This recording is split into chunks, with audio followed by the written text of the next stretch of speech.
There's never been a better time than now to stop what you're doing and tune in to Straight Up, TAB Radio's weekly podcast that will guide you through the difficult journey that is the punt. Whether it be racing or sport, the Straight Up team has your back. Now, from the studios of TAB Radio, welcome to Straight Up. Yes, and a very good afternoon, Rylie Morgan. Hello, Marty Young. How are you? Yeah, good. Looking forward to our next guest. We'll get straight to him, Mickey McGuane. McGuane gets past Brown. They're lifting the pies. They can sense it. McGuane's had 5 bounces. Nearly get another one. Round he goes. In he goes to an open goal. Mickey McGuane, goal of the year. Mick McGuane joins us on Straight Up for this AFL preview thanks to Dankz Furniture. You won't see better than that. With 6 local stores in the metro area, there's one near you. Yes, a very good afternoon, Mick. G'day, Marty. G'day. Oh. Well, I just lost you there, Mick. How are you, mate? Yeah, terrific, Rylie. You there? Yep, we got you loud and clear. Mick McGuane with us on Straight Up, courtesy of Dankz Furniture, the comfort of home. Mick, there's been a bit happening from a contract sense in the AFL over the best part of the last week, with the Brisbane Lions set to continue under Chris Fagan for at least the next 2 seasons, with his contract extension being announced over the past couple of days. Yeah, I think it's outstanding news. Great for the club, great stability. I love it in a footy club. Obviously, on the back of this year, the oldest person ever to coach a VFL or AFL premiership at 63 years of age. It just goes to show, as long as you connect. Just had a bit of trouble with you, Mick. You might have to straighten up or zig and zag a little bit to get a better quality of phone coverage. Give it another go. Yeah, is that better? At the moment. Yep. You there, Mick? Yeah, mate, I'm here. Yeah. I'm here, loud and Okay. clear. Away we go. So you're saying the good guys, he connects with his team and it's a good result for Brisbane. Oh, it is, and I just love stability in a footy club, particularly when you're playing footy, and age just doesn't become a part of my conversation when you know you're getting maximum effort out of your players and you're getting the results like he has since he's been coach of the Brisbane Lions. And let's face it, they were the dominant team on grand final day this year. Particularly when you compare it to, say, UK, English Premier League, the NFL, where the managers and the coaches over there, they're well into their late 60s, early 70s sometimes. Absolutely, and I love reading books, especially those that have performed at a high level, either in the coaching landscape or as a player in their chosen field of sport. And Sir Alex Ferguson comes to mind. Bear Bryant over there in America with the American sports, Pat Riley from the basketball.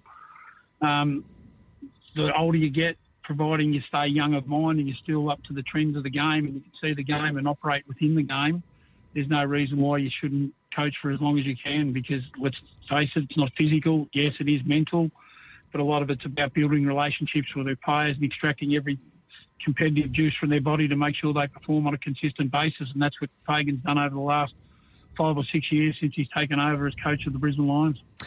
Yeah, Mick, we saw it with Collingwood following their premiership success, that they perhaps, you mentioned the hangover, and it's something that has been spoken about, I guess, a lot of the time in the modern game with teams that do achieve the ultimate, and how tough it is to be able to back up and go again a season later. He's certainly got his work cut out for him heading into next season, hasn't he, Mick, in terms of a few real key list changes at the Lions, and also there's a bit happening behind the scenes. They're trying to get a new facility off the ground and a few changes going on behind, I guess, closed doors at Brisbane as well. So it's going to be a bit of a challenge, isn't it, with what's going to present itself to him next season?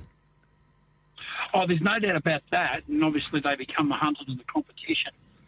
And let's face it, when you win a premiership, everyone's after your scalp the next year, because you're the benchmark of the composition based on what you achieved the previous season. I've watched them train over summer the last couple of years, and the bottom line is they're in really healthy position with their age profile. Joe Danaher is the interesting one for me, how they're going to replace him and what they're going to do in front of the ball. because I thought he just his performance level since he was a part of the Brisbane landscape was outstanding. I thought his final series this year was incredibly strong, and his grand final on the day that matters was absolutely sublime. So they'll miss him big time. And as we know, key forwards are hard to replace, so it puts extra pressure on an Eric Hipwood. And then who else is going to fill that void in that part of the ground to make sure that they can cover the loss of Joe Danaher is going to be really intriguing. And we'll find out about the coaching innovation, I suppose, of what Fagan's going to do in that part of the ground as well. Yeah, he's got a lot of those players that missed out on the final this year coming back into the team with that horrific run of knee injuries they had. Yeah, absolutely. And that's the other positive in the view that they'll be hungry. There's nothing worse being in the grandstand on grand final day when you know you would have been probably a part of the 22 or 23. And that just inspires that individual to get back. It acts as motivation, but I think it's really healthy for the incumbents to say that if you look over your left shoulder or your right shoulder, there's a couple of blokes coming for your spot. So then you get to work and your pre-season strong, and hopefully that's transferable to practice match form, but also more in the season proper. And the more depth you got, the old squad mentality comes to mind. If you're strong with a squad, it just puts pressure on for spots. 28 don't go into 22. Every player knows that. And you have to perform to keep your spot as healthy as far as I'm concerned. A team that Brisbane took care of on the way to their premiership success this previous season just gone, Mick, were the Blues, and I guess not the greatest of news for Carlton fans early into this pre-season with Charlie Curnow heading for knee surgery to have a little clean out. That's, for me, a worrying sign for a key forward at such an early stage, given he has had the entire off-season prior to returning to training to, I guess, see what was wrong with it and test it out, but clearly there's something wrong in that to the point where they do have to go and get something surgically done. Yeah, and more importantly, it's about his history too, isn't it, Rylie, in the view that he hasn't had a lot of smooth sailing with the long history of knee injuries and issues that he's sustained over his career to this point. I think I read some there that he had 7 injuries in his right knee in the space of about 4 years. We know that he dislocated that knee playing basketball before he fractured his kneecap a short time later. So he hasn't had a lot of luck, Charlie Curnow. And let's face it, he's the pit-up boy of the competition when you talk key forwards, I think. And Carlton certainly need him at his best, and so does Harry Mackay alongside him, because when they don't play together, they're a different team altogether. I reckon Harry needs Charlie just as much as Charlie needs Harry. In the view that they draw the two best defenders, and as long as they're working for each other and understand the space they try to manipulate for each other, they become a threat against any opposition they play. And the more they play together, the greater understanding you get, the cohesive fashion that's required in that front of the ball methodology about working the space for each other so one of you can get a maximum return. That's what they're certainly doing better than they ever have. So let's hope he gets through this initial phase. He won't join in much training, I wouldn't have thought. And then he'll work to that after that. But we've got Mick McGuane online for Dankz Furniture. Thanks for hanging on, Mick. And we're talking about Charlie Curnow there at Carlton, but also Alex Chin-Cotter. He's got problems as well pre-season. Yeah, he's got a hip issue at the moment, Marty, and he was a bit of a revelation last year, Chin-Cotter, with the roles that he was asked to play by Coach Michael Voss. And he provides the team with some flexibility and go in defence and be a part of their back 6 or 7 players, but he also can play as a defensive forward, but also, if needed, can go through the midfield to knock down one of the best opposition midfielders. So he gives the team some variety. I think it's only going to be a short-term injury from my perspective. He'll miss a bit of pre-season, not that you want to, but I think by the time practice matches get underway in February, I think he should be right and be ready to go for round 1.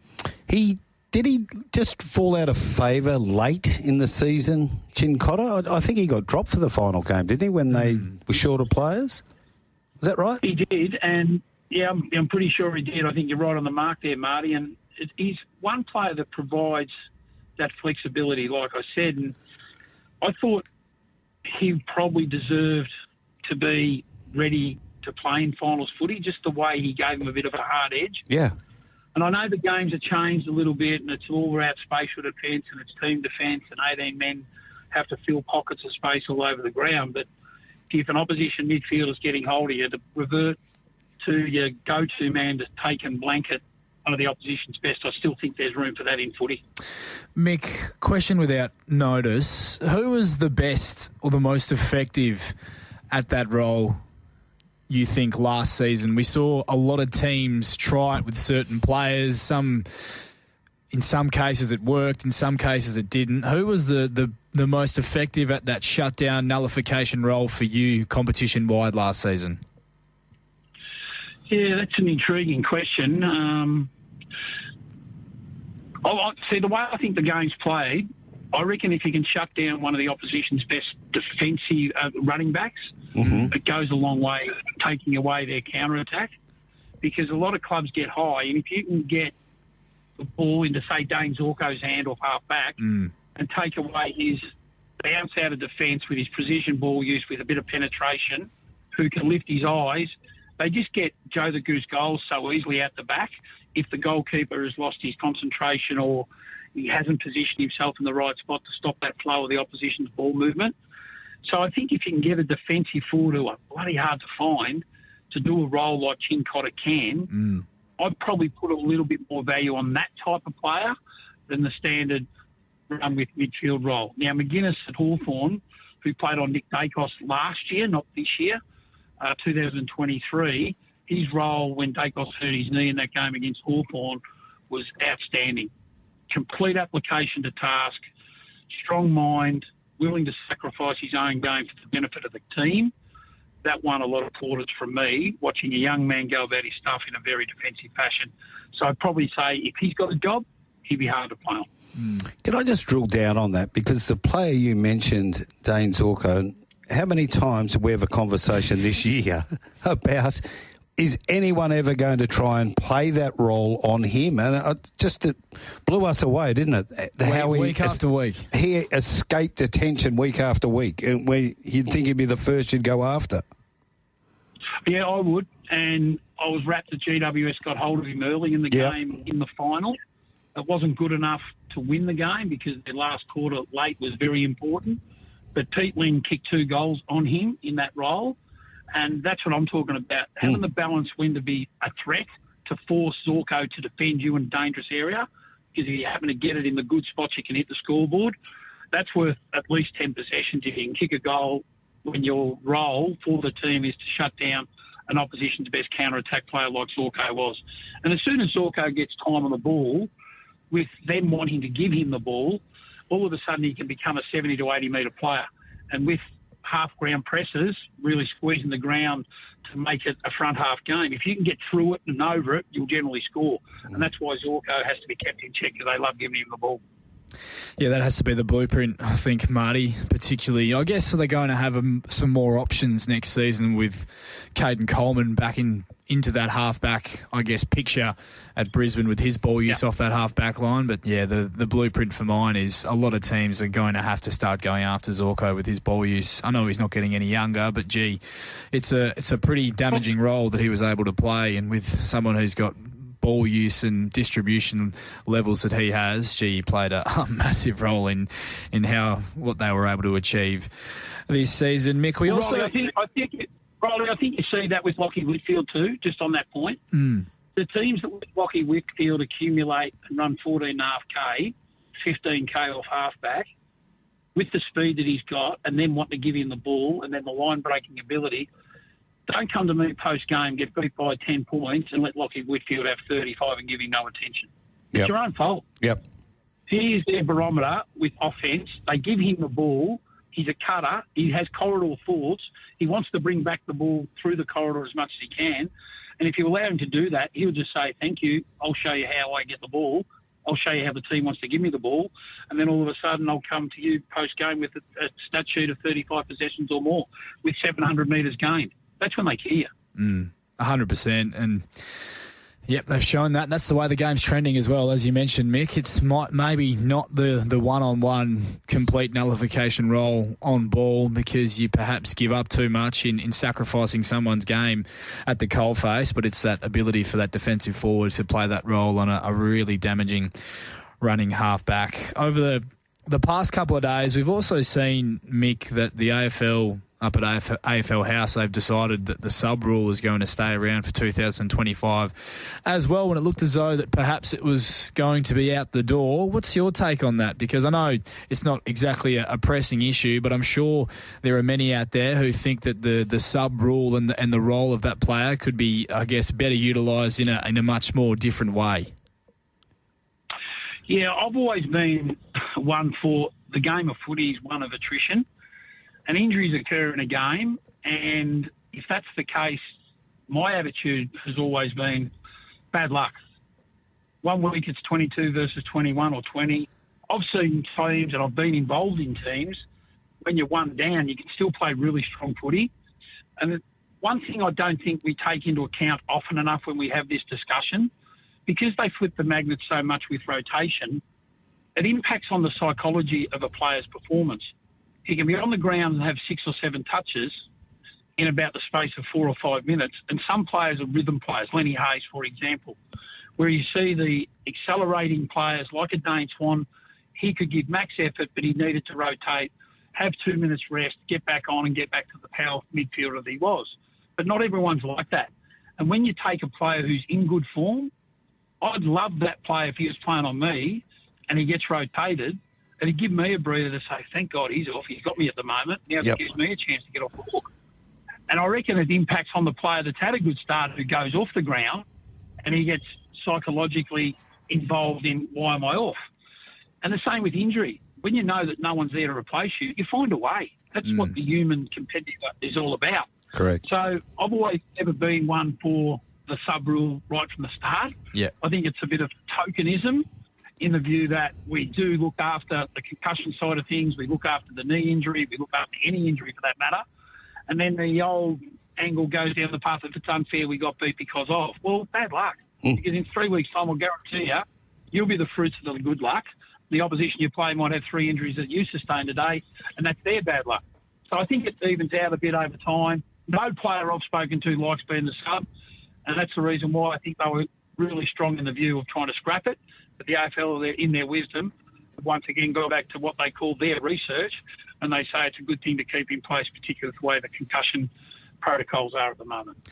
Always generates a lot of discussion, some of those substitution calls that are made at certain times of games, Marty and Mick as well. A couple that do spring to mind and some of the reactions of the players involved in those calls. Riley Sanders early in the year, I think he'd had 12 or 13 touches to half time, and Luke Beveridge just said, you're done, mate. You can sit on the pine for the rest of the game. And you could just see how frustrated and disappointed he was. Such a young player in his first season who had started the game quite lively and getting involved, was to be told he was no longer taking part. And the one that, I guess the more recent one that I think of, Mick, is the final Carlton versus Brisbane, where Carlton took Matt Kennedy off before halftime.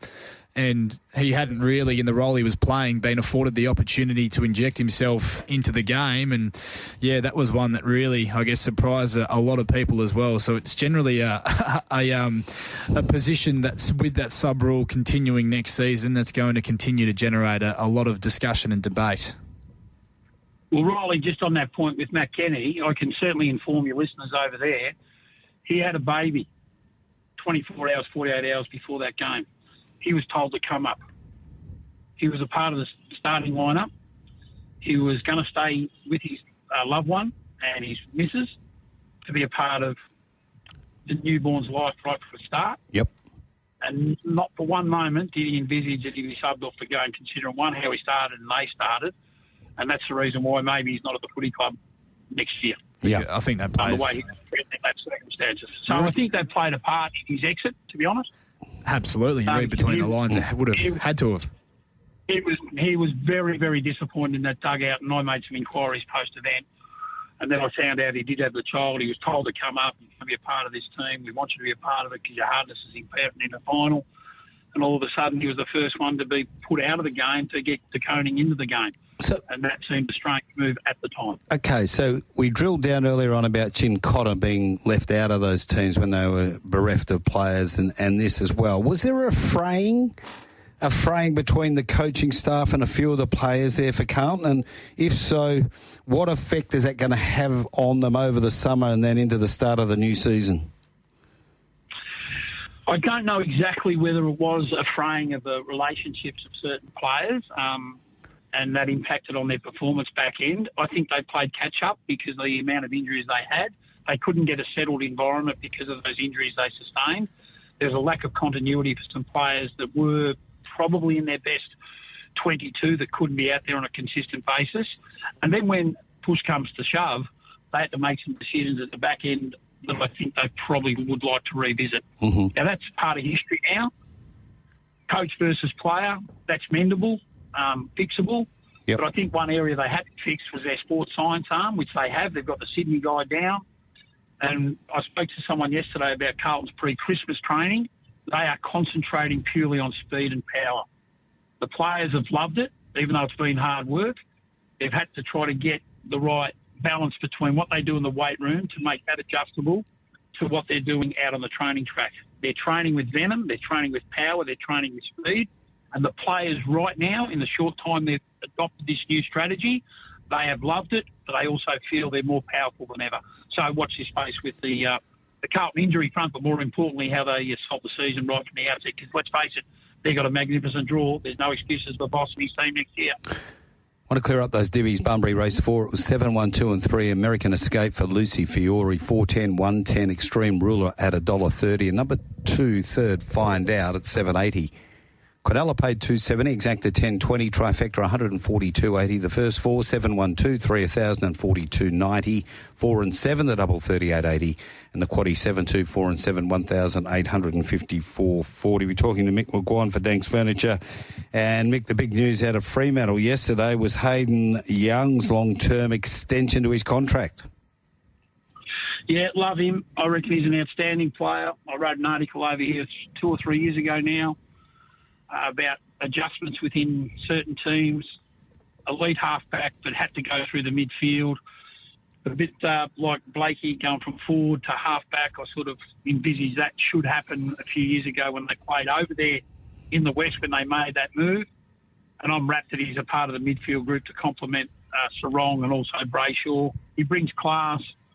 He gets forward of the ball to be a 450 entry kicker, which I think they desperately need. And I'm rapt that he's signed on because he's an outstanding player and he should be a Fremantle Docker for life. That's how it looks, Mick. And, yeah, you can't teach the level of ball use that he's got by foot. It's just he's got a laser of a left foot and you'd want to be getting the ball in his hands next season, heading inside 50 as much as possible, especially with the breakout season that a player like Josh Tracy had in 2024. Absolutely. And we keep coming back to that conversation, and you guys love your footy, and we talk about it often over here. What's the most important kick at footy besides the kick in from full-back or the shot at goal to convert? Yep. The chance to kick rather than a point. Is it the inside 50 entry to your forwards or your exit out of D50 nowadays based on the pressing game that's become? So there's merit and argument for both, but give me a bloke who's got the ball centre forward who does maximum damage by finding a teammate in space in the forward 50 who can go back and slot a goal through. See, I reckon they're pretty important. Yep, with you there, Mick. Now, we had a conversation yesterday with Seb on Drive, and we're talking about Young. And just looking at his form towards the end, it mirrored Fremantle's form. They just dropped away. And I said, well, it's probably symptomatic of Young having his first season as a midfielder, building up that tank to be able to go a full season with the running requirements. Going into this next season, that 1 year should be enough to get him up to a point where he could develop into one of the top 5, 6, 7, 8 midfielders of the comp, or does he need another year? Oh, no, I think he'll benefit from another pre-Christmas and another strong pre-season, and he'll be much better based on that experience of this season. I'm expecting him to elevate his game again. Yep.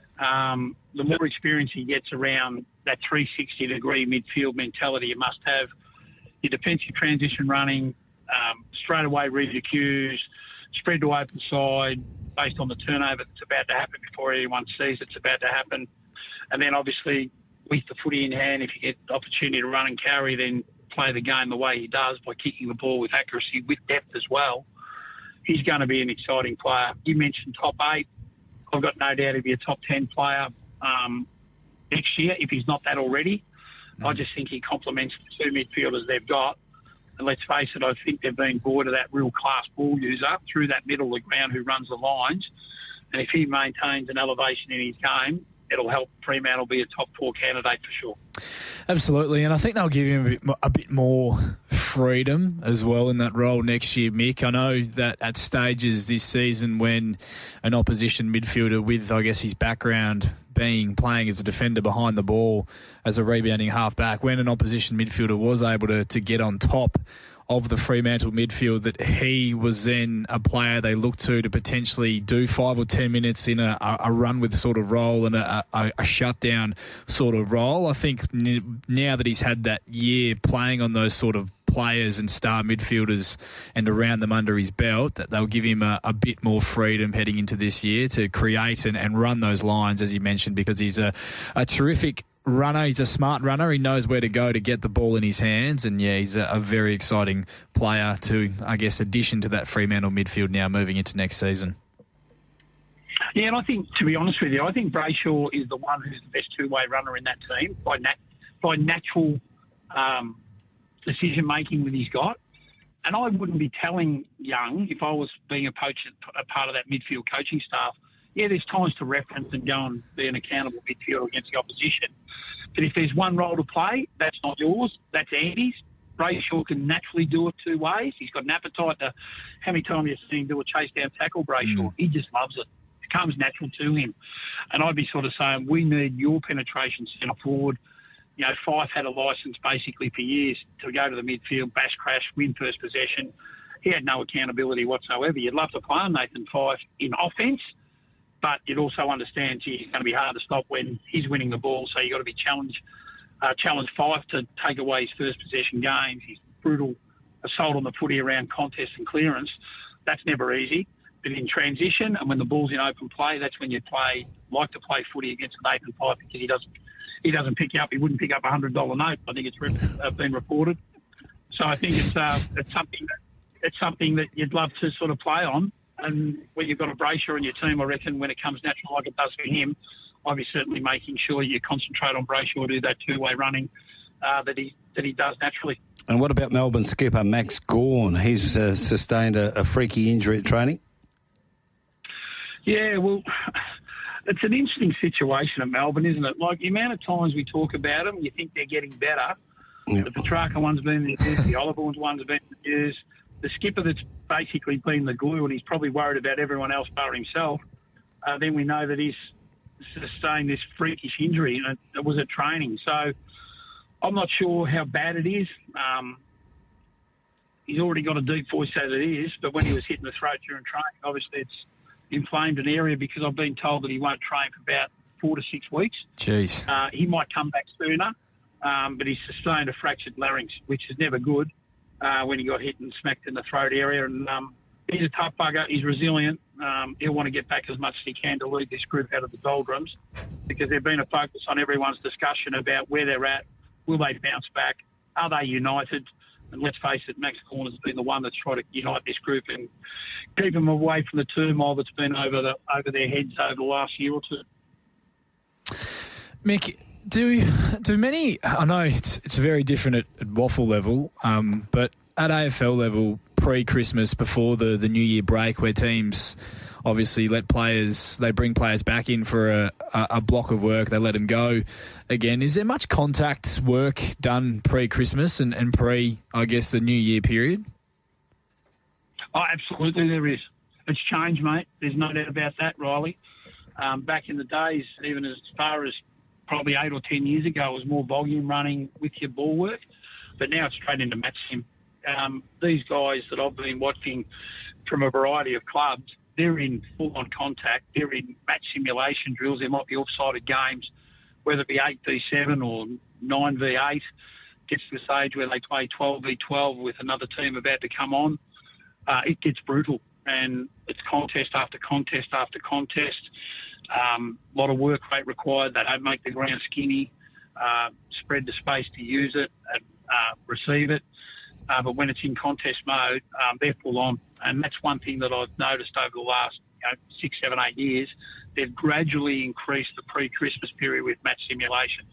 We're talking about the start of the season in the first week of March next year. Mm-hmm. They'll have to be ready to rock and roll in probably the first week of February for match practice stuff against opposition to make sure they're ready to compete and be ready for round one. So those are in opening round.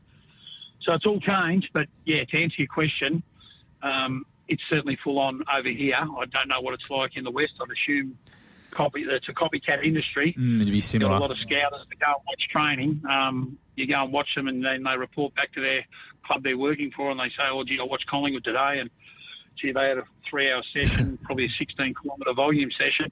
A huge part of it was match simulation. It was pretty brutal the way they assaulted the footy. No wonder there was 1 or 2 injuries out of the contest that he sat back and watched." Yep, no, they were.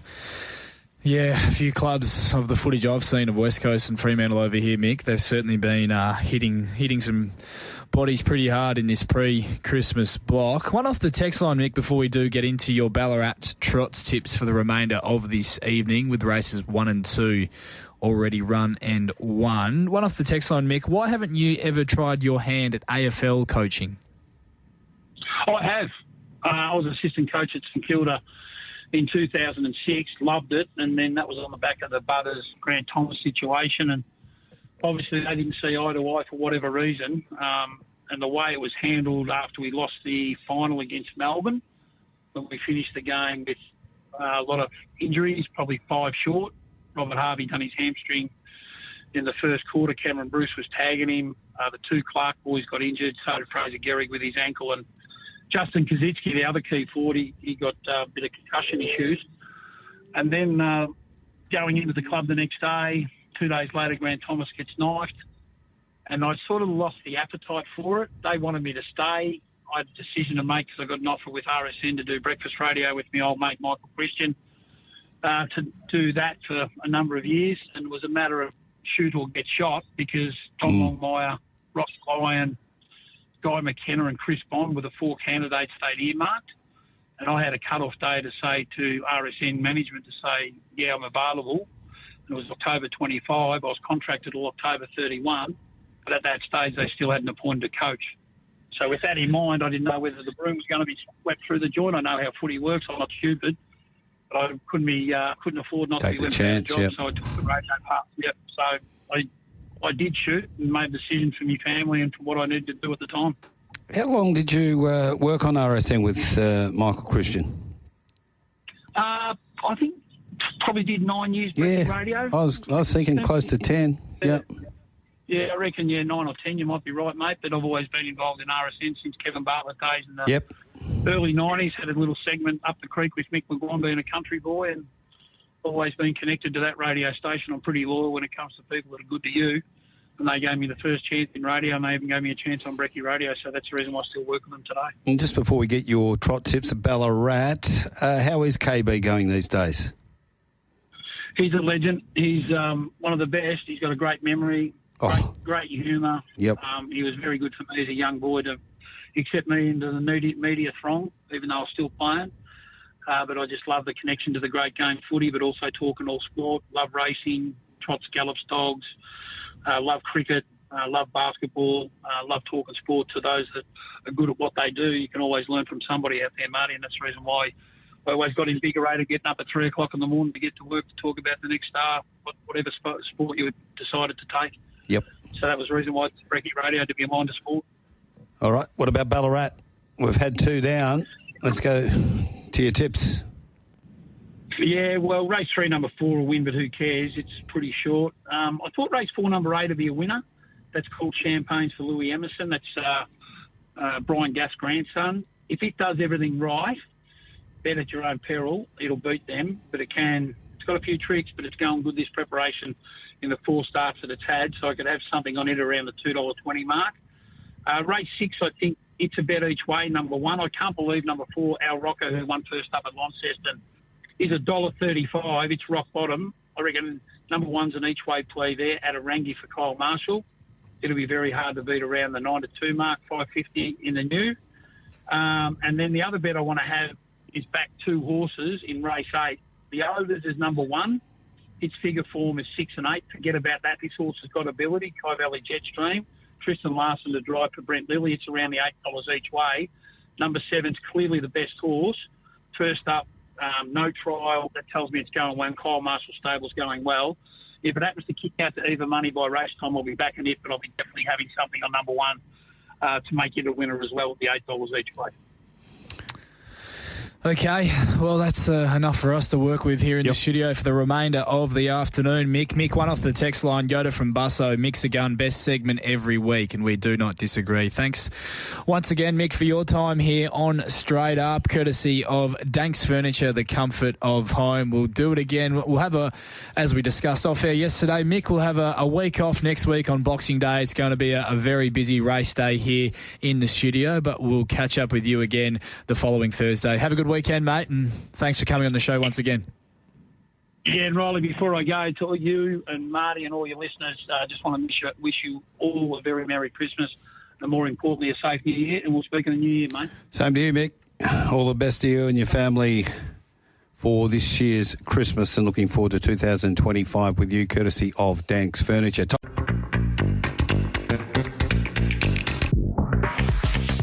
The Perth Racing Preview is where the Straight Up team finds you the winners, and here's the Straight Up team with their preview of Saturday racing from Ascot. Ah, yes, we welcome along McGinnity. A very good afternoon, sir. Salutations. How was it over there? Okay, how many did you sneak in? Wonderful.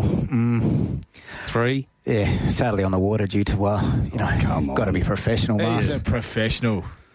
I love it. But, gee, that Corona looked good there in those Eskies. The old Coronas. Yeah. Apparently a fair spread from what I'm hearing. Oh. Of course. Fair spread.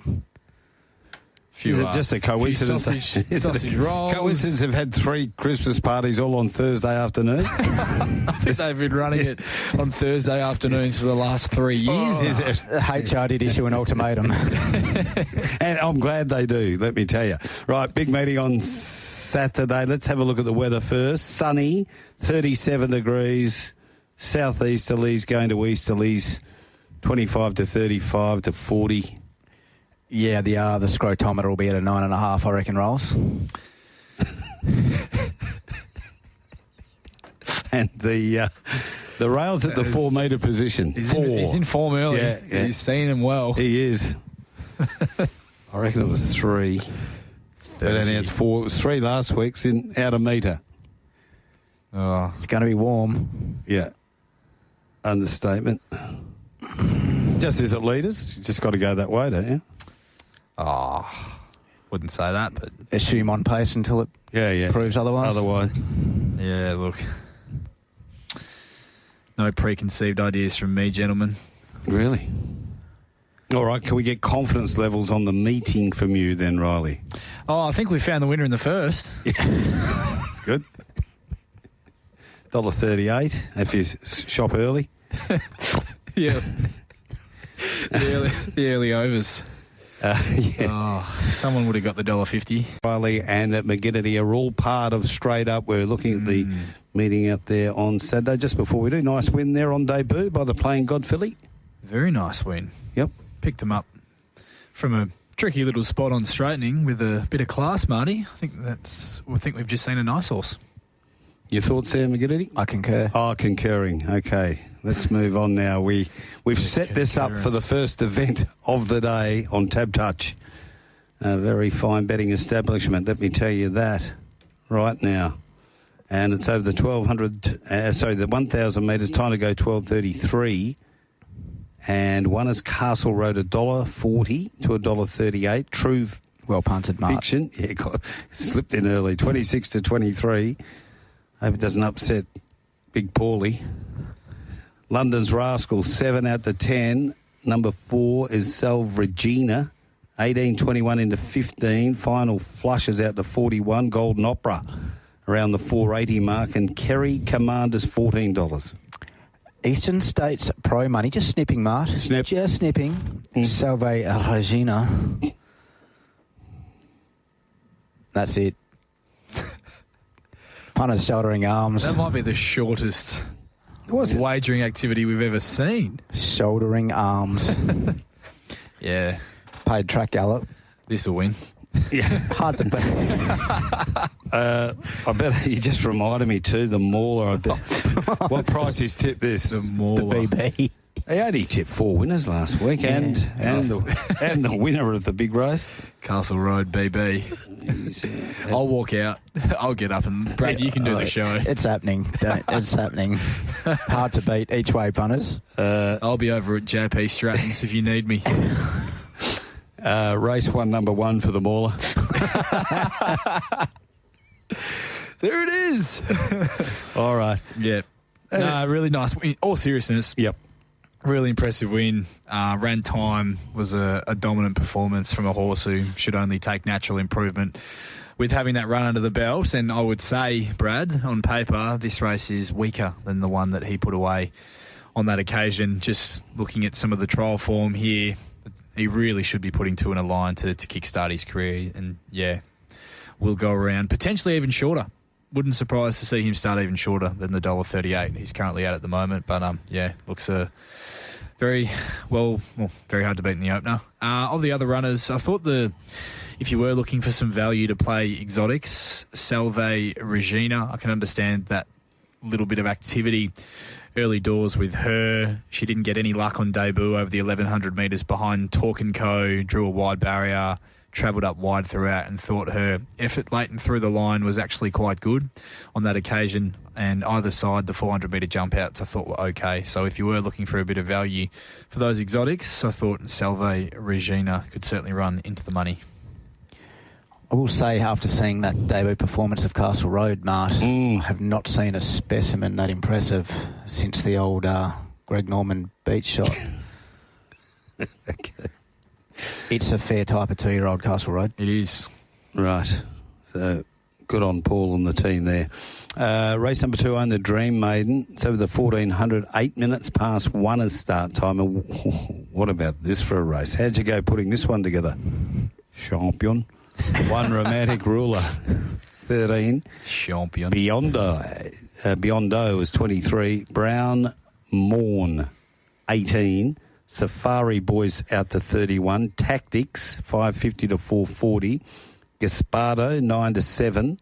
Soldier of God is 11. 1 for the girls, 13. Sign the Papers, 71. Fifth Essence, 34. Ginger Quest, 61. Lasting Legacies, 51. Ross and Trays, 81. Northern Diamond, 390 to 290. Clever Cond is 51. Precious God is 11. Gee.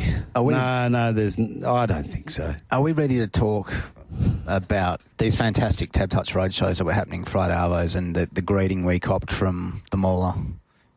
Speaking of champion, just both of us. He got it in early. Yeah, thanks, Brad. Day off tomorrow, thank goodness. Oh, thank goodness. Yep. Northern Diamond, fair dinkum. They have opened up the wallets. They've got it out of under the mattresses. They've gone into the cookie jar. They've found old tab tickets and cashed them in.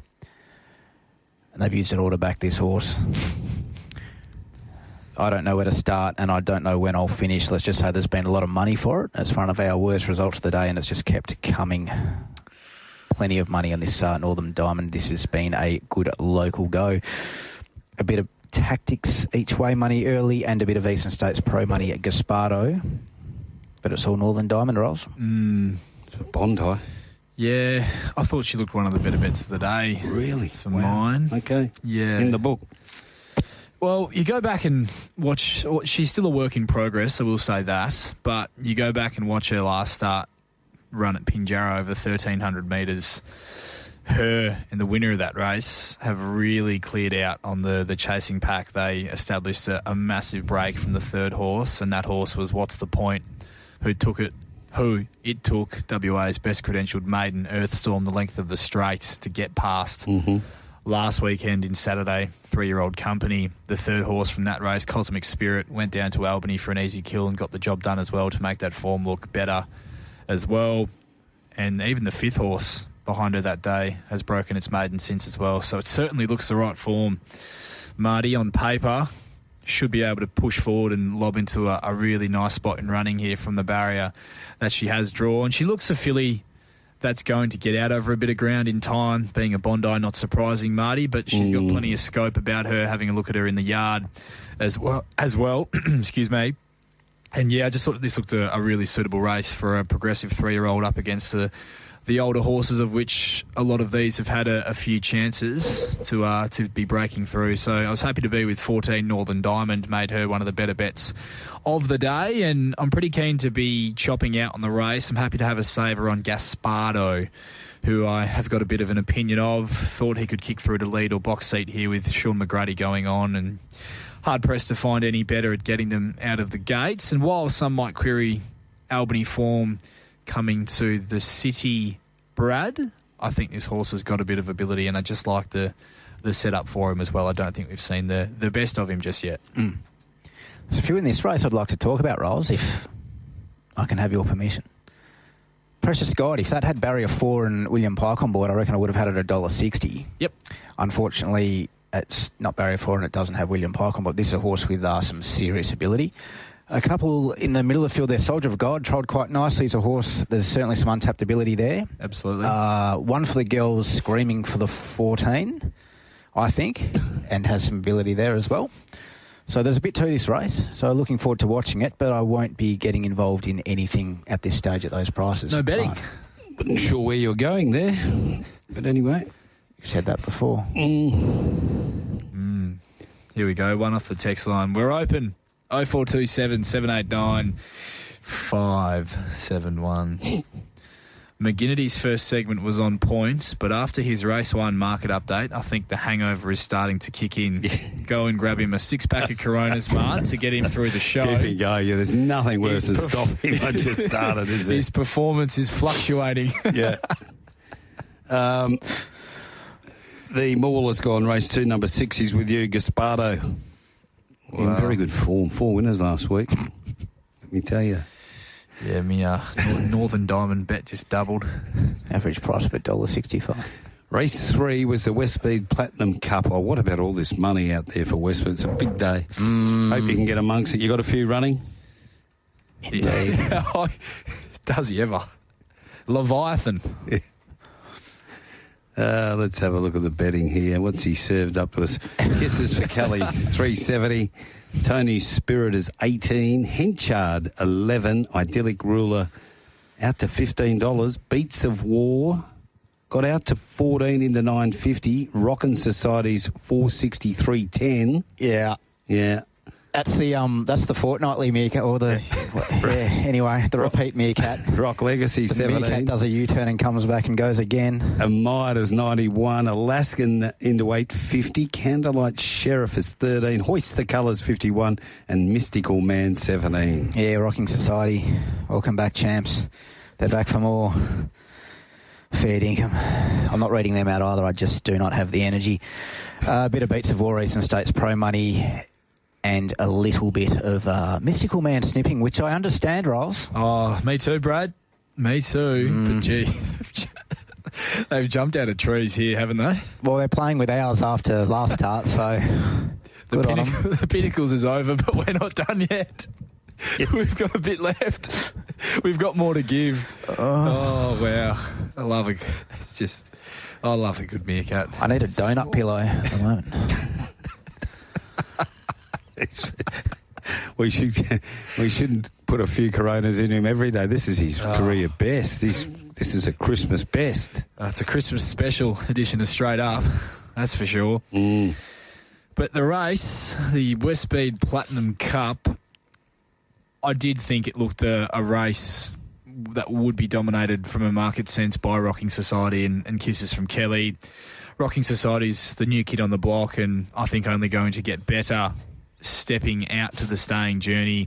Just never had cover doing all the bullocking work last start, Brad, chasing that tearaway leader 5 down, and was the only horse who settled anywhere near close to the speed there to still be in the finish, let alone win the race. It was an incredibly brave performance, and the form in behind him was franked, albeit not winning in terms of franking the form, but last weekend behind Profit and Power, I thought Central Force was a terrific run, Brad, and War Matters was really good.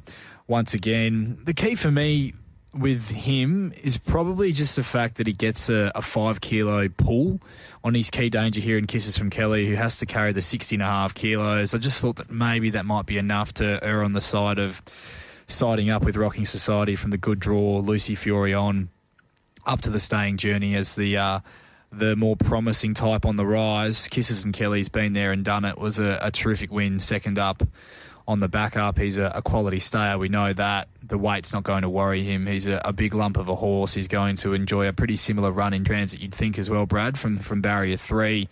No surprise to see him win again. I didn't have a great deal between the pair in terms of how I framed my market earlier today. When prices went up this morning, I was leaning towards Rocking Society, but if Kisses from Kelly was to keep drifting and Rocking Society was to keep firming, then it would make my decision a bit easier. These staying races, Rolls, they're bunch finishes, aren't they? And they're taking turns, and I understand how people would want to go with the new kids on the block. Mystical Man, you can make a case for it to turn the tables on Rocking Society. There's a little weight swing there. There's a bit of luck involved there, and you're getting 100 times the price, so that's not a bad little each way sort of play. But for me, Henchard's absolutely flying this prep. Loves it tough. Very unlucky last start, I thought. And the very unlucky. Yeah, the was just much better than it reads on paper, that run. And you're getting $13 around the traps each way to find out. This is a good even race. I don't think there's going to be as much between them as how this market is separating them at the moment, Mart. So I'm going to play wide. One off the text line here from Brad of Maylands. Have you got them all as tips? Race 3, number 6, Rocking Society there for the Mauler in race number 3. Race 4, the Epona Classic, and this is over the 1,200 metres, and Divine Belief. They got out to $3, but they said that's high enough for us. $2.70, bang. Duchess of Gossip, 11. Melcar Pindari, 18. Janny, $5. Miss Flirtatious, 11 into 9.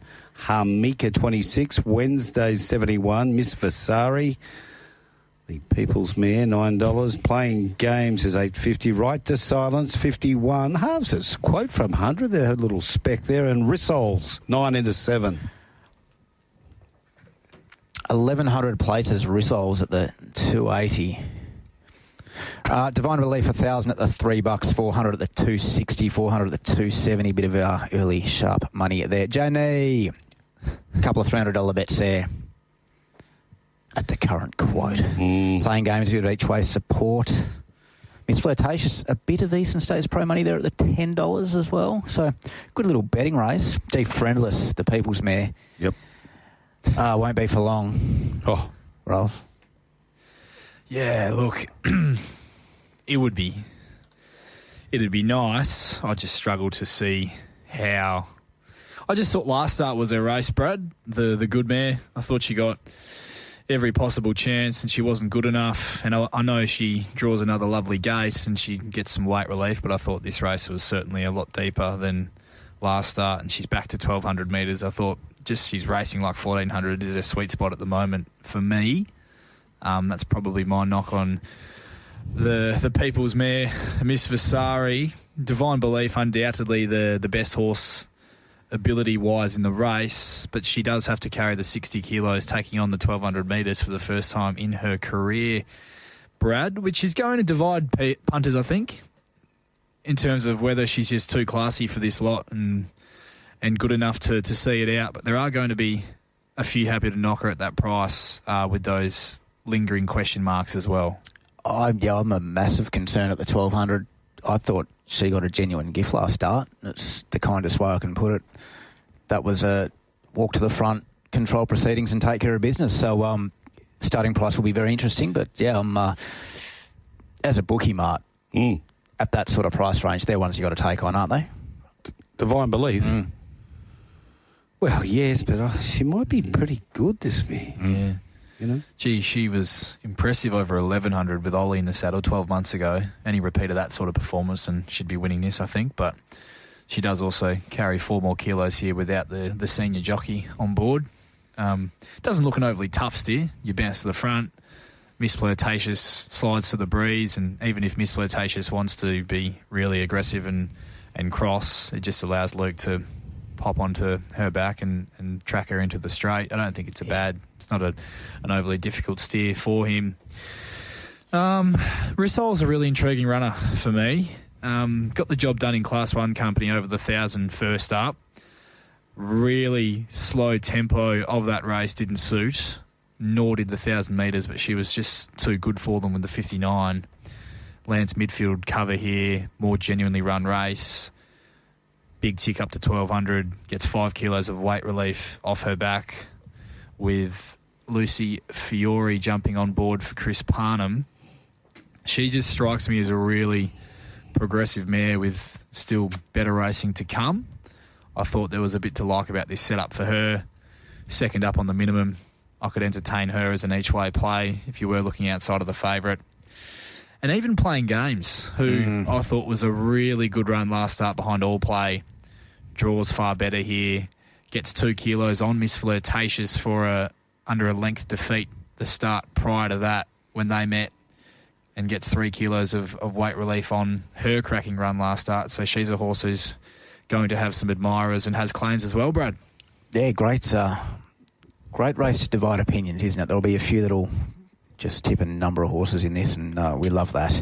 I'm easily getting involved in Vasari each way at that $12 mark around the traps. I do like her better at the 1,200. That's just a personal opinion. Love the setup here. But I'm with you that Playing Games can run a huge race at that price too. I really like that last start performance. Wouldn't surprise me either. Yeah, this cracking race. We haven't even spoken really about Janae as well, who hasn't put a foot wrong.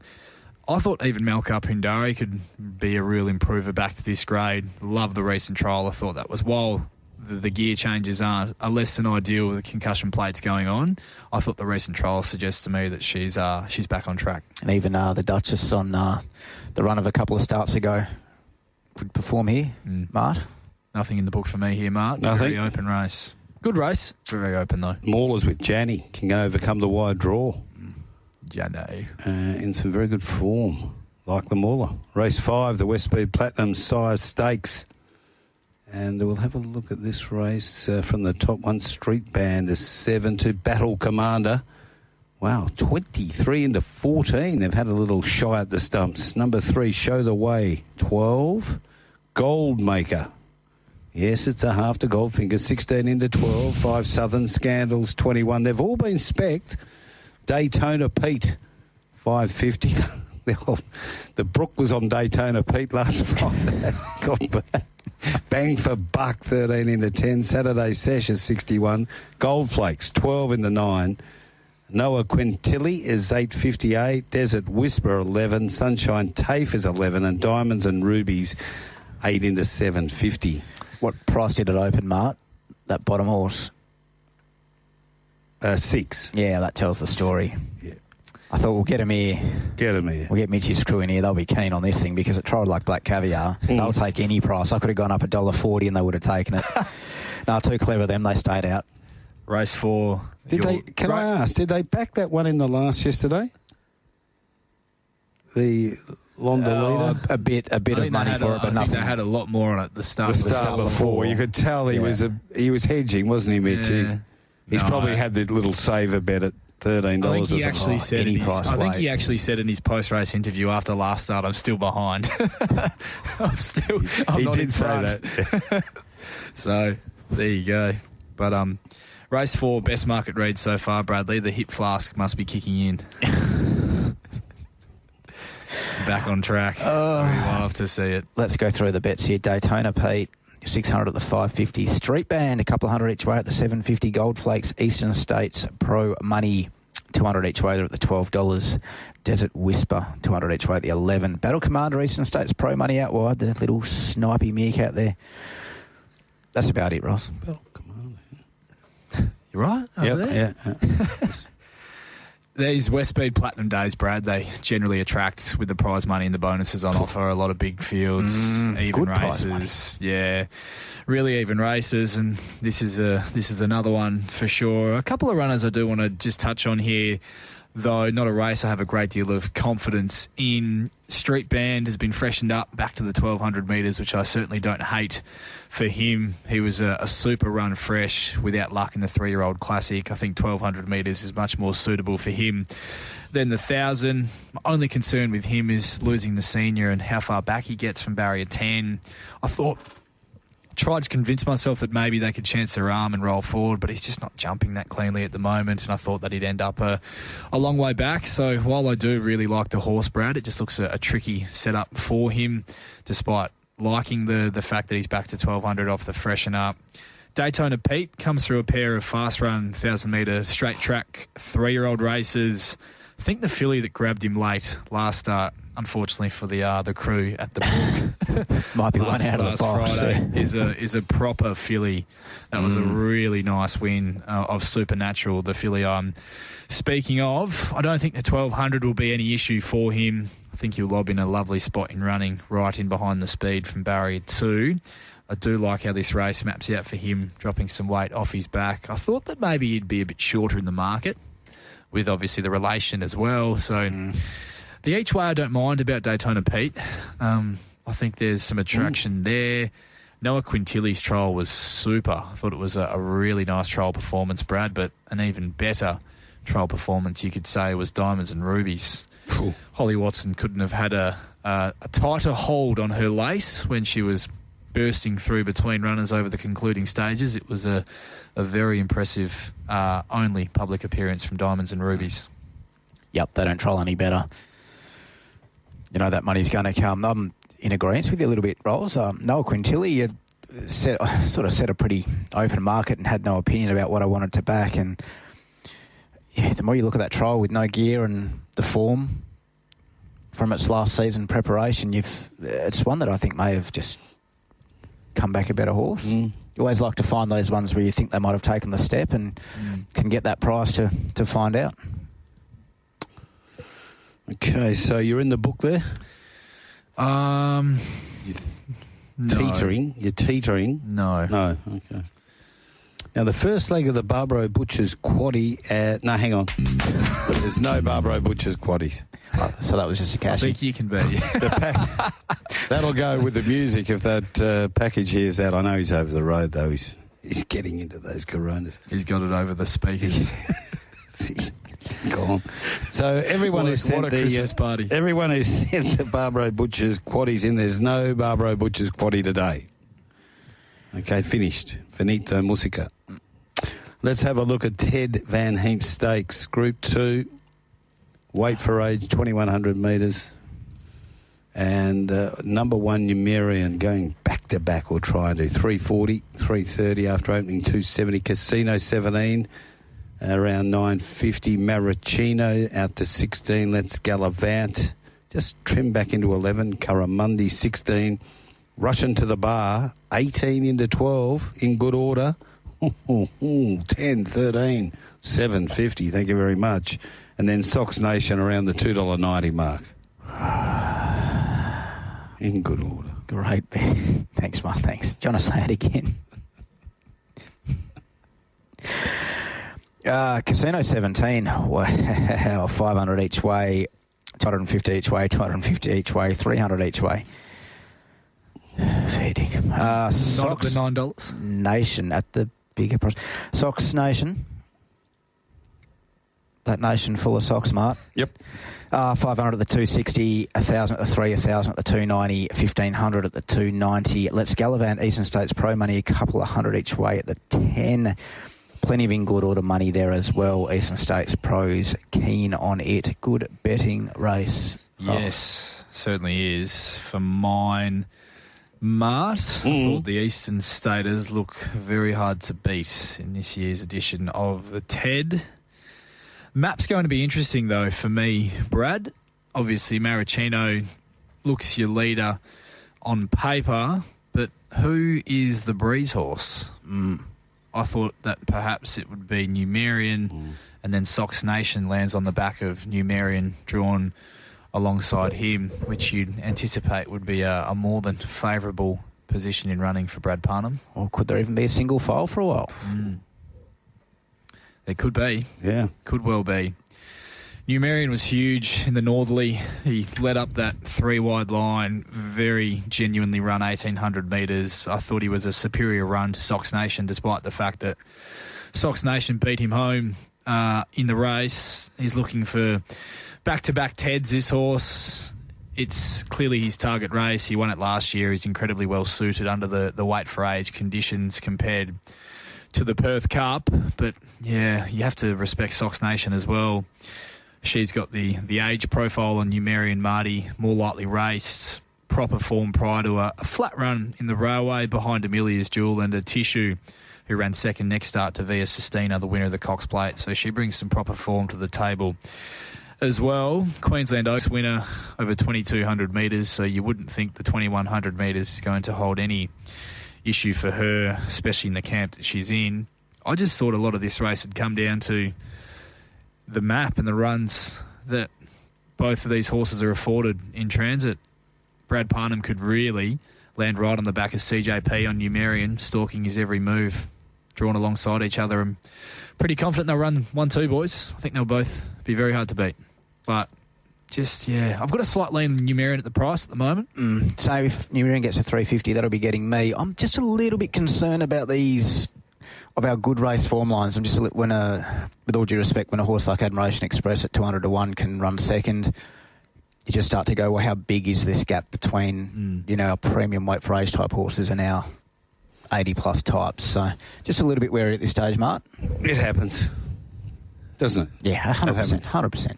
Got to go back to 75, 76 to find the last back-to-backer in this race, Tropical Chief. So you're going back a while? Yeah, I was living in Baghdad then. Yeah, I know. I wasn't. But that doesn't worry you at all? Maybe there just hasn't been that many horses trying to do it back-to-back. No. You'd think so. Wait for age, they would, though, wouldn't you? Would have been a few. You'd think, yeah. You've owned a few winners of this race, haven't you? No, I haven't. I don't think I've had a runner in it. Gee. So you said flat run in the railway. I think they erred with Sox Nation going forward in that race. It was a flat run in the railway. Yeah. But they bounced her back to her best. By riding her back. 3 wide with cover on, yeah. Yep. That's a fair point. So but you're up in Trip. You know, she travelled beautifully when she was up in Trip last time. She won that Queensland Oaks from the breeze. She sat outside the leader and really... And that's the difference. Go the mile, you know, they're not suited up there, but that position over more ground, it can be a position that suits them. Yeah, really interesting, Marty, to see what the market does with this pair late. So how it positions itself, because I thought of the pair, Numerian was a superior run in the key leader. It was a massive run. I agree too. Just in good form. In good order. In good order. The form of in good order. That's what I was trying to say. And the camp had the option and chose this, so you've got to respect that. Did that surprise you, Brad? Only a touch. The fact that you don't get a weight penalty now heading into the Perth Cup means why not? If you've got a horse that's flying, you can go at the better money races and then still go at the Perth Cup. Why not? Yeah. Anything can happen. Would they have got a weight penalty yesterday? I don't think they would have. I think they do. Oh, you'll get that, yeah. But it's points you deserve as opposed to being in this grade out of your points and getting a bigger whack.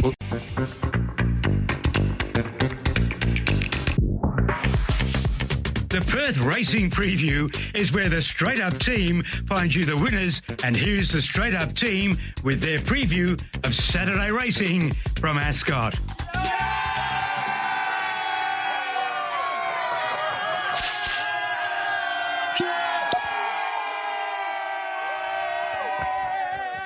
That's the team after that last race at Ballarat. Mickey McGuane, you beauty. Right over the top, Mart, if you don't mind. Champagne. That was the same, wasn't it? Yeah, Champagnes. Get some money. Few of those flying up at the JP Stratton at the moment. Oh, yes. It'd be high-quality stuff too. Bunbury, race number 7. You've got the Tab Touch handicap over the 1675. And we'll just have a quick look at the board here. 1 Travinsky 17, number 2 Star Rating at 6, 3 Rewarding Artie 34, 4 Intervention 16, 5 Only Us 15, Number 6, Why Me, 314 to 220. 7, Wazek is drifted at $9. 8, Desert Sleeve is 14. 9, His Archie is out to 550. 10, Argyle Star 34. And 11, Run for Rob is a $18 chance. So we were up to the second leg of the quaddie, the West Speed Platinum Sprint. It was over the 1,400 metres. Will be over the 1,400 metres. Time to go 4:23. 1, Falcon Trader is 11 from 13. 2, Investment Strategy, 5.50 into 3.70. Ginger Green, 14 into 9.50. What's happened? There's no scratchings. What's happened? Ginger Green's 14 to 9.50. Lord Gannigas, 7 to 5.50. Defending, been firm at 11. Not Secret is $16. We're Chew is 8 out to 11. Forever Dreaming is 12 to 21. King Cartel, 460 to 550. Mr. Mount Walker's out to 100. Topaz out to 151. And Yarra Lee's drifted to 7. So they have backed a few in this. Indeed, they have, Mark. Yeah. What's going on? They like horses that I don't like as much as they do. It's the simplest way to explain it. Not Secret. 600 each way at the $16, Mark. Scotty, your tomato flogger's got involved early. What price is it now? They can... Back of the queue. King Cartel, 600 places at the $2.15. They also can. 600 places, Not Secret at the $4.40. No, you cannot. Investment Strategy, 550. 500 at the $5.50. You certainly can't have that again. 540 at the $4.80. You also cannot have that again. Lord Gannicus, a bit of Eastern States Pro Money, 400 at the $7. We rate you 300 at the 11. Defending Local Pro Money, 300 at the 11. Ginger Green, plenty of each way support early. A few $200 each way bets there. Worth noting, there also has been some money for Forever Dreaming despite that drift. Couple of bets for me here, Marty. Happy to go in the book here in race number 7. Yep. The first of those is our favourite here, Investment Strategy, who for mine brings comfortably the strongest form to the table here. He's just going to need an ounce of luck to get across and into a spot.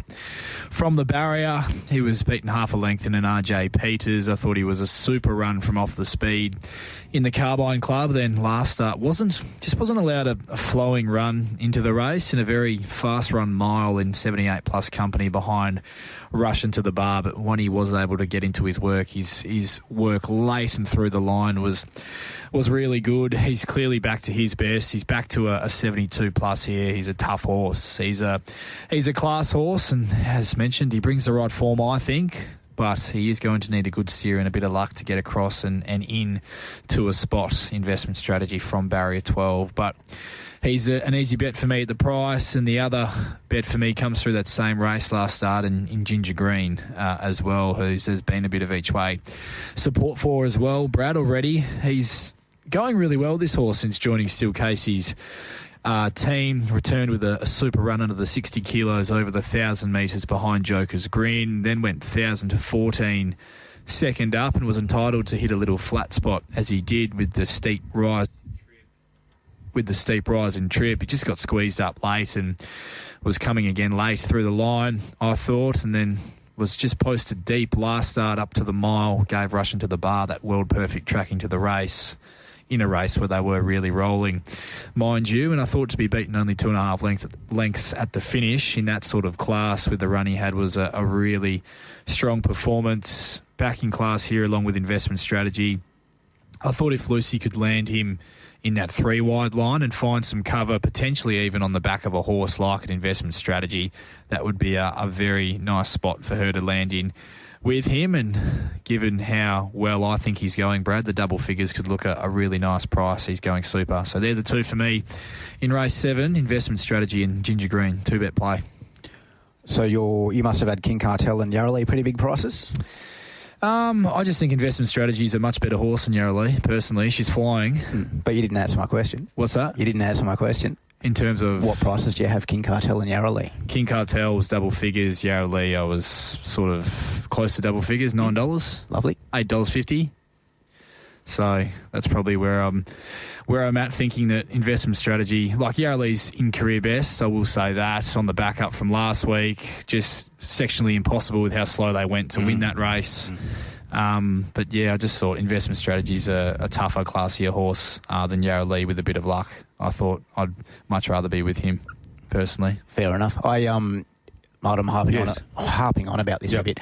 I don't think there's much between the 72 pluses and almost our open class horses at the moment. I think it comes down to sort of run of the race and set up in that particular race. So as much as there are plenty, and there are plenty that think that investment strategy might have a bit of a class edge, I'm not quite so sure. I think it had... I was on it last start, thought it had its chance. A few didn't turn up that day. It was one that did and went all right. And as Roll said, it's going to need a bit of luck from out there. There's enough speed in the race to make that speed battle early pretty interesting in regards to who might get to the breeze, who might be caught 3 wide, no cover, etc. So, Leah, looking at Forever Dreaming to improve. That's getting out to a price that'll probably get me a little bit. But yeah, I'm as I might have hinted at earlier, Yarralee. I think Yarralee's flying. I think it probably, with even luck, might have won its last 3 races. So that's one that will get me and King Cartel, respect for it as well, because it will more than likely lead and get away from a bit. And yeah, it's a race that's definitely divided in opinions. One horse that has been absolutely friendless, Riles, We Rate You. Yeah. Where do you have it? I just thought maybe the horse would need the run, personally. But X Factor certainly brings intrigue, and has shown previously that he can certainly put in a run fresh. So why would you say, and I'm not being smart here, why would you say you think it would need the run off its trial? Did it look like it looked big in the trial? Yeah, potentially. I just thought it was a trial of a horse who, as a horse who we know won a Belmont Classic 2,200 metres, ran second in an Aquineata. Mm-hmm. As it built into its campaign last time in, ran second in the Aquineata at start number 6 for the prep and won that race, 7th run of the prep. First up, off her trial, which I thought was okay, wasn't exactly an outstanding trial. I thought that in this class of a race, that it would be better suited as it gets to a more suitable race deeper into the campaign. Certainly worth noting that they nommed that horse for the Perth Cup, so maybe they're chasing the 8 ball a little bit, because if you're nomming a horse for the Perth Cup, I think by now you would have expected it to be a little bit more forward in proceedings. Yeah. And you've got Lord Gannica's 550 on the backup. It was happy birthday last weekend for that horse. I concur. With how that race was run. I do like the fact that King Cartel drops the weight off his back, but I thought he got his chance in that Westmead final, Brad, to lead and win. Yeah. So it presents, with both of those runners taking up fair chunks of the market, presents, as you're pretty keen, Yarralee, presents some betting opportunities elsewhere. And I just thought that the form out of the race I like, the rush into the bar race over the mile and what investment strategy did prior to that, along with Ginger Green and what he's done this campaign, I thought that was the strongest form to be following into the race, albeit they are going to need a bit of luck from where they're drawn. Mart, you like one here? No. Oh. No. Thanks for your input. Moving into race 8. Oh, what a race this is. The Westmead Platinum Mile. It's over the 1,600 metres. And Outspoken Lad is... That famous start. Oh, gets Darren up and about. He loves it. Just quickly, before we get stuck into this market, these last 2 races, Brad, how'd you go? Good. Pricing these ones up. AI? What's artificial insemination got to do with this, Mark? Right. Let's go. $13. Satino, 650 to 5. West Aussie, 20. Here for checks, 950. Odanaka, 15. Pro Latte, 21. Catch These Hands, 19. Profit Pocket, 650 into 550. Bo Talks, 21. Beljourney, 850. Civvy Street, 34. Happy as Larry, 23. Hide the Oreo, 71. Imperialisers, $14. Mac, 34. Romeo, 9 into 6. Down the bottom. For anyone listening, Braziers on his way to the Windsor. The Windsor. Security alert. If you walk to the bar and find Brazer and say Big Lefty, that's the password, he'll buy you free drinks all night. Okay, now let's get cracking on this because it's a wide open race. There'll be plenty of but there's one off the text line here from John, short of Bayswater. Have you got my son's tips? Yeah. So race 5, number 12, Sunshine TAFE. And race 6, number 8, he's on Sox Nation. And race 7, number 9, is with the Pateman stable with King Cartel. I've got a text for one on the text line from Merrill Short from Dalkeith. Have you got my... No, it's Satino Pro Money, the 650. Romeo Eastern States Pro Money at the 850. And that's about it. Oh, Merrill. Yeah. You met Merrill, Mark? Just missed that race. Yeah, no, come on, Riles. Mez. Yeah, you'll like this. The top of my notes page for this race, Brad, is just too hard. Too difficult. It was, this was a minefield of a race to try and delve through. Satino was okay, fresh, was given an absolute get in the queue in terms of peach rides from this bloke at the moment, but Clint Johnson Porter gave him an absolute 10 out of 10 first up from the barrier. Should improve with that run of the belt. Up to the mile, I think, is going to suit him. Was only beaten a couple of lengths by Miss Sky High, so you could take that as the strongest form leading into this race, Brad. I could completely understand you there. Catch these hands back in a bit of form with some weight relief off his back. He's been building nicely, but worried about where he gets to from the barrier. Profit Pocket, I thought, was just a bit plain last start. Would that be fair, Brad? I concur. A bit plain. I thought that as original favourite, I thought maybe, I don't know. I know you do have to respect the Triscari horses because they are so heavily backed every time they go to the races, but I just thought he was better the start prior to last start. Profit Pocket. Beljourney's going super. She can certainly win this race without surprise, but the one that's creeping out, or that has crept out now to a price I could probably entertain as an each-way bet is Imperialise, who was just watching the replay last night, it was just a really bizarre replay watch and review, wasn't it, Brad? Just lost his spot completely when it looked as though the box seat was absolutely his for the taking and all but sewn up, and then just got shuffled back into a horrible position, lost all momentum in the run, and still really got to the line nicely late. Over the concluding stages, I love the jockey change with Lucy Fiore, who for mine is riding as well as anyone in WA on board at the moment. Out to that price, Brad, $14. 19 around the traps. 19 around the traps. You could certainly entertain that as an each-way play. Beljourney.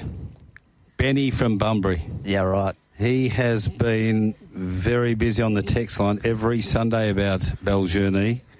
Why does it smell like pheromones in here, I don't know. We've been invaded. Speaking of champagnes... Wow, I can spot a couple. Yes. Anyway, I've got a couple, Mark. Yeah. Sorry to cut you off, but... No, it's okay. Imperialise, rolls, $19 around the traps each way. That's I love these open races where you have no opinion. Yeah, no opinion. Get out to where they want to get to and you can just find a couple and unleash the beast. So, Imperialise, $19 each way. And a bit of Bow Talk. I love Holly getting on Bow Talk, and I think this will run a race at $26. One off the text line. Oh, package. Packages here as well. They're under packages surveillance. We're under sufferance here. Fred from Fremantle. Now, Fred is one of my all-time favourites when he gets involved on this Retrovision text line. And he says, has Brad ever gone up overs one of his own runners? Must be very popular amongst the co-owners. That's Fred from Fremantle. I just don't look forward to that day when I get called in the steward's office because I've gone up $10 about one and it started 4. Don't worry. I'm petrified. They take a little look at who's in the ownership group. BS McManus. Yeah. It's, I don't know how you've done it for so long. And the amount of times I've just gone up wild unders about one because I was that petrified. But especially when you have friends who might be pro punters who are involved in the ownership group as well, and you're worried that they going to do it just for a laugh. Very fine line, isn't it, Bradley? Yes, it sure is. Anyone wondering why we haven't got anything on the text line from Duppy or the Dutchman today? They're international. Are they? At the moment. Are they together? They may be on the fourth floor of a certain establishment. Right. Okay. We're in the Lion City. But we won't go into that. Bit of a double D action, Dutch and Dup. That'll cause a bit of chaos up there. The Wild Wild West. TBWA Stallion Tender Scheme Trophies, the last. What a race to bat out on here. 1,200 metres, 5:40. Street Parade, 31 to 23. Snow. You got to go rough the last. Look at this one, Snow Prince, and I can get it. 16 into 750. I can get it. Ruler Rocket 14. Hang on. Halatorian. 850. Birds a Word 23. Climb on Top. Bit of that. 18. Norwich 4 to 350. Capricorn Manus 15. Sessions Peak 61. Stylish Lord is 17. Cable Boy 20. Playing Rio 16. Elbow Lounge 23 to 18. Go Grommet 31. On Patrol 21 into 13. Well spec'd. Did you get that too? And I get that as well. And Kraken Time. Kraken Time's better than doing it is $7.50. Hostile Talk, no mention of the EM1? It'll get a start because it's Go Grommet without the rider, Marty. We'll go to Bunbury we go on to Hostile Sunday. at $5. There are, surprisingly enough, a few keen on snow prints. Local Sharpies, yes. Eastern States Pros, yes, also. They said, Brad, you're being a clown. We will have a bit of that. Thank you, champion. Yeah. A bit of Norwich straight out money. Someone had to back it after last start, surely. Aside from that, it's a pretty quiet betting race. There's been a little bit of each-way snipping, as you alluded to, Mart, about that on Patrol. You'll enjoy this, Mart. One off the text line quickly before we get into this last race. G'day, boys. Are you watching the cricket? Firstly, it's pretty hard to watch the cricket and record a podcast at the same time. Jim the Pommy Pie. But yes, we are. But yes, it is on in the studio. The Hurricanes must have been watching Australia bat, 7 for 40. Charlie the Pommy Pie Jr. is having a meltdown. Now 8 for 40. The Pommy Pies are tuned into Straight Up, and they're also watching the Hurricanes. Yeah, well, that's good work. Have an absolute time of it at the moment. I thought you were going to send in that text that we had a spotting of Peng. Now, how good was that? At the Arbour. The old Arbour, the old synagogue down in Freo. The Peng was spotted. I've had a good look at it. He's been superimposed into that picture. No, he hasn't. There's no way they'd let him in there, mate. No, he must have snuck in. You would be surprised what they let in that joint. Really. Standards have dropped. The thong's on as well. I love the look on the face. Can we post that? We've got to post that on the socials from TABradio. Our listeners would want to have a look at it. I'm sure they would. Packages has a strict no peng policy on the socials. I will send. I apologise to our listeners because we can't obviously share this photo with you, but you can on your private Twitter site, Rolls. Yeah, I guess I could. We should have a spot peng thing going on. You know, there's a prize. Spot the peng and get a photo and send it in. Peng stoppers. Peng stoppers. Oh, well. And that is a clubhouse leader, by the way. It's a brilliant photo. All right. I tell you what, if you did put it on, you'll get some followers if you put it on your personal. Just the look of bemusement on his face. And I like the way the boys, they've realised they've got they called him the goat, didn't they? The goat. I didn't fully appreciate the following and the stature the Peng has. He's out there. Don't worry. So we got 5.5 till Bunbury, race 7. Let's have a look at this last race. Why Me has gone into $1.75 here from $3.40. Wow. That's a good move. We'll get to Darren soon and talk about it, but the last on Saturday at Ascot, the TBWA Bradley Stallion Tender Scheme. Norwich is a difficult horse to line up, isn't he, Brad? Off a career peak performance by not just a considerable margin, but a monumental. Probably the hardest horse to price racing in Australia this year. Well, if he repeats the dose, he should be odds on. If he repeats that 100%, time. 100%. How often do they? How often do they spike that big? That big. He ran quicker time than Overpass. That's incredible. Like, I know times aren't everything in racing. I'm more than across that whole conversation. But for him to have run faster time than Overpass in a Winterbottom, that is astounding. It's genuine. Yep. Second horse has come out and won, hasn't it? Avoidance. Two horses in behind have come out and won and made that form look good too. It's no fluke. No, absolutely not. It was just a sustained and by the way of speed. The Mauler's just straight into it. He said, "This is win and it's my best." BB. Yeah. Merrill's tipped it too. Now, Betty the burglar from Belga has tipped On Patrol and said it is a certainty. Wow. The old C word. We haven't heard that for a while. She must be old school, Betty the burglar from Belga. With your man, Manuel. Is he on it? Yeah, Manuel. Oh, my man. Your man. Yeah. I can understand the Snow Prince money. Was really good last start, dropped back to the 1,000. Luke Campbell jumped aboard, was beaten 3 lengths, bopping blue in a race where they've posted a really big figure. Back to 1,200 metres, low draw, can kick through to hold a position, I think is a suitable setup for him. He had excuses first 2 runs of the campaign, so he's been building nicely. So Snow Prince, I can understand that money. Halatorian's going well. He's a genuine live hope for the fans of the Big H, Brad. He can absolutely win this race. Gee, he just could get that really nice 3-deep cover blending into it, attacking the line late if they do overcook things a little bit up front, as there does appear to be, even with Norwich engaged, some other speed in this race too that are going to want to really rock and roll forward. Cracking times, a horse I've always had plenty of time for. The barrier hurts, attacks this without a trial, was a dominant first up winner last campaign. I'm interested to see what he can produce first up, Brad, as well. And, Hostile Talk trialled super, sweating on a run, but I think we'll get it with Go-Go Grommet heading to Bunbury now on Sunday. So no strong thoughts for me in the last, but intriguing race to round out the day. There's only one bet in this race, gentlemen. Hell. The Big H. I agree with you, Ross. That 3-wide tracking run.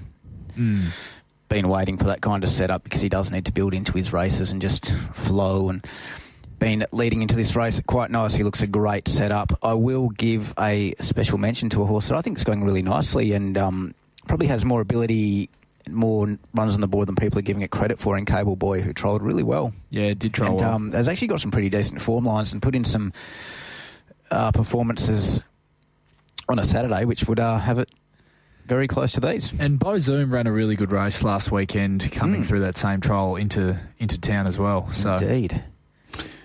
Cable Boy, good to have Diggers Beecham back in the team too. He's been missing for about a week. We had a chat to Wolfie on Drive last week, Marty, and he said he was really looking forward to getting this bloke back to the races because he thinks he's got him as well as he could have him at this stage of his career. So good push from Wolfie about Cable Boy. And we'll move on because we need to get our best bets for this big program out there at Ascot on Saturday here on Straight Up with Rylie Morgan and Bradley McManus. Our best bets on the card rolls. Yeah, look, never ideal on a Saturday program to have a best bet in a maiden, but that's the way we're going. Race 2, number 14, Northern Diamond, my best bet on the program. But we are having a saver in that race as well, Mart, on number 6, Gaspardo. Correct. To square off on the event. And then race number 7 for me, 2-bet play. Race 7, number 2, Investment Strategy, and race 7, number 3, Ginger Green, touching double figures as well. They're the 2 for me. And they're the only 2 races I'll attack on the program, Mart. Tough day. Love it. Getting involved, Mart. Hang on. Let me go. Race 3, Henchard Numbers. Each way, and a Sneaky Mystical Man each way as well. Race 4, Miss Vasari each way. Race 5, Noah Quintilly each way. Race 6, Numerian at the 350 if it gets there. Race 7, Yarralee each way at the $7 plus. Race 8, Botalk, $26 plus, and Imperialise at $19 each way, Rolls. Appealing. And race 9, Halatorian. Yeah, I'm going to give that one a good push as well, Mart. Tricky race, but race 8, number 14, Imperialise, that's well and truly over the odds, I think. Bit of still unsure about the mile, but I think with Lucy going on from that barrier, juicy odds. Okay, just looking at Holly Watson there when she was coming in. Look, must be humid conditions there. She was really struggling, just coming back in after winning on that horse. And it was a pretty tough ride. Eh? You can hear in the call when we cross the Mac, the wind is huge. Well, it's strong down there at Bunbury. Down at beautiful Bunbury, Royal Bunbury. Looks a fantastic day, sponsored, of course, by Swan Draft, as you were earlier on. Draft. Nice to have you on the show, McGinnity. One of your best. Thanks.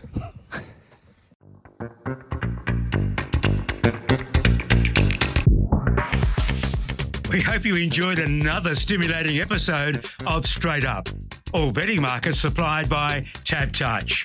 All care, no responsibility went into the production of today's podcast.